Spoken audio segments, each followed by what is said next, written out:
नमस्कार, मैं GRS news के लिए गिरीश शेखरवार। क्या नीतीश कुमार ने शपथ ग्रहण के साथ ही कोई गलती कर दी है, या यह भी उनकी कोई योजना है? इस बात को मैं अपने इस ब्लॉग में बताऊंगा कि आखिर नीतीश कुमार, जो कि एक चतुर राजनीतिक हैं और उन्होंने मुख्यमंत्री से लेकर केंद्रीय मंत्रियों तक अपनी राजनीतिक सफ़र में अच्छे से काम किया है और राजनीति में एक तरह से वो ईमानदार छवि के राजनेता माने जाते हैं। कल 10वीं बार पटना के मैदान पर मुख्यमंत्री की शपथ लेते हुए नीतीश कुमार ने जिस तरह से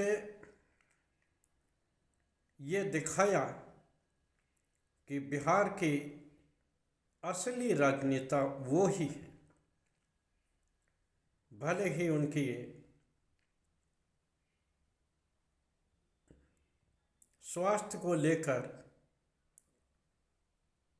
फिजिकल या मानसिक स्वास्थ्य को लेकर सवाल भले ही उठ रहे हों,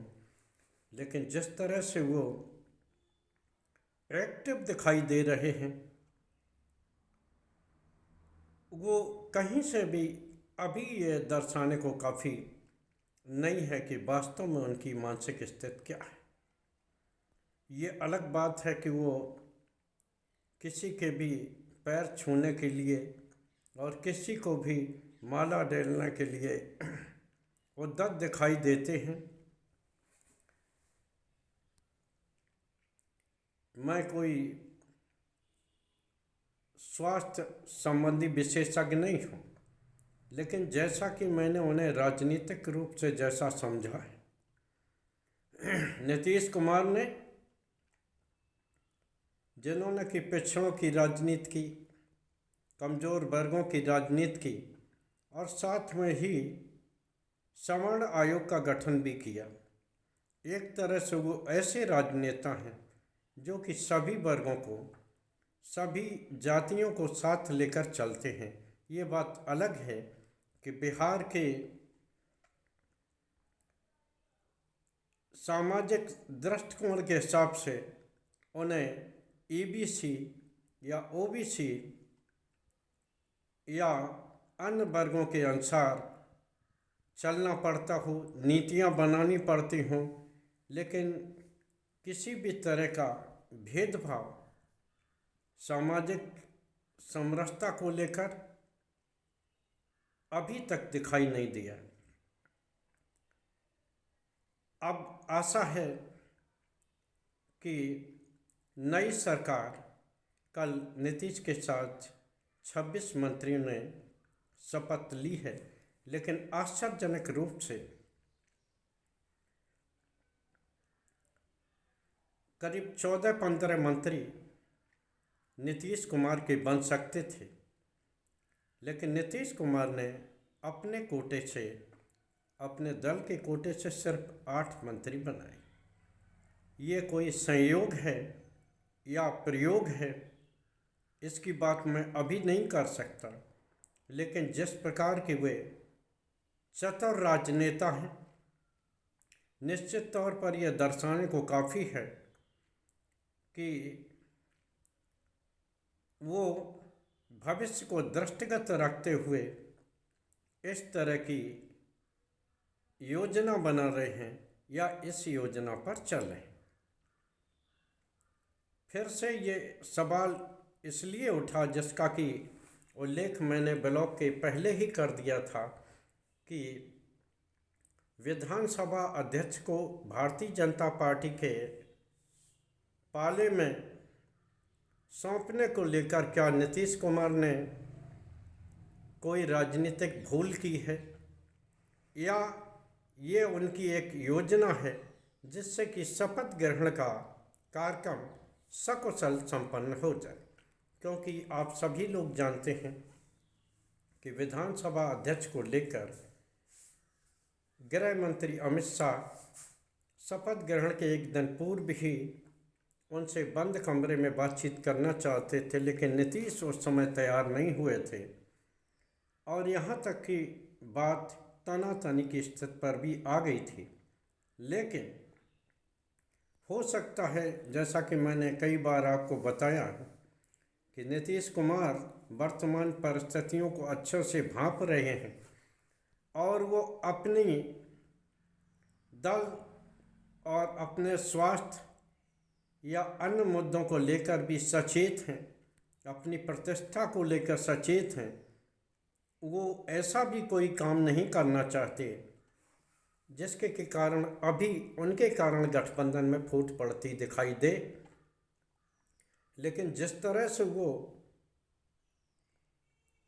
विधानसभा अध्यक्ष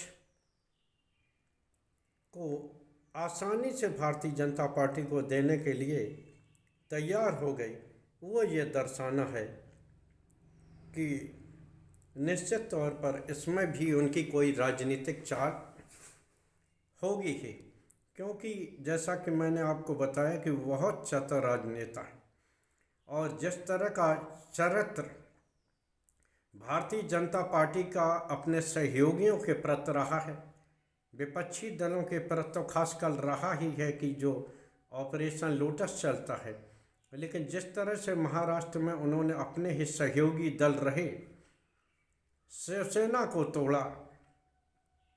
वो ये दर्शाने को काफ़ी है कि नीतीश भी उनके लिए मात्र एक मोहरा है। भले ही उनके सहारे जितना हासिल करना था भारतीय जनता पार्टी इस चुनाव में हासिल कर चुकी है, बिहार की सबसे बड़ी पार्टी बन गई है और उसका मन था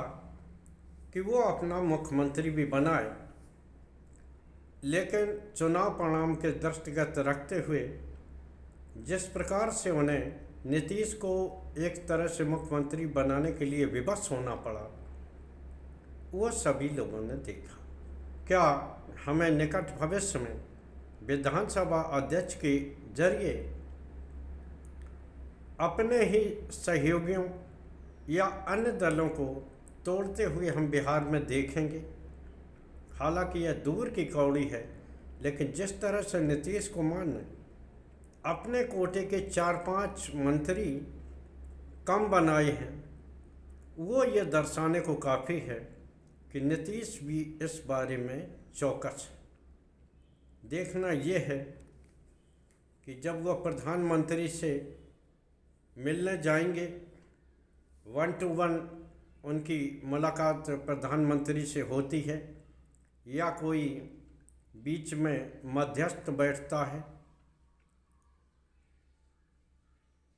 ये अलग देखने वाली बात होगी। लेकिन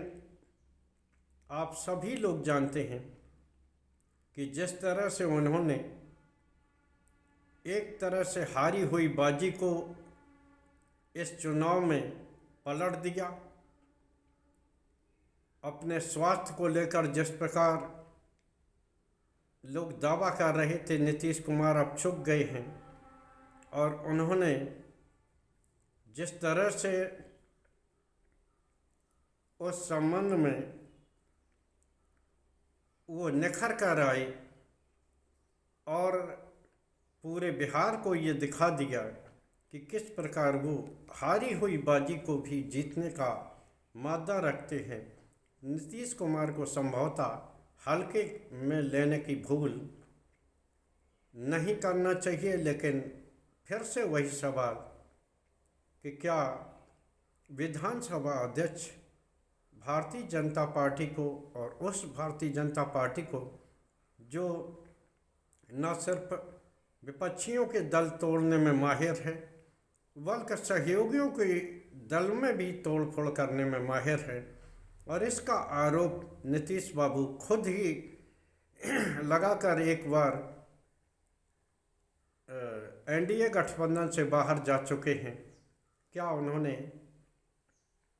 ये संयोग है या वास्तव में उन्होंने एक प्रयोग किया है, ये आगे चलकर देखने की बात होगी। आज के ब्लॉग में बस इतना ही। जय हिंद, जय भारत। कल फिर किसी नए मुद्दे पर आपके साथ जुड़ना प्रयास करूंगा। आप सभी लोगों से निवेदन है कि आप हमारे छोटे से चैनल को प्यार दें,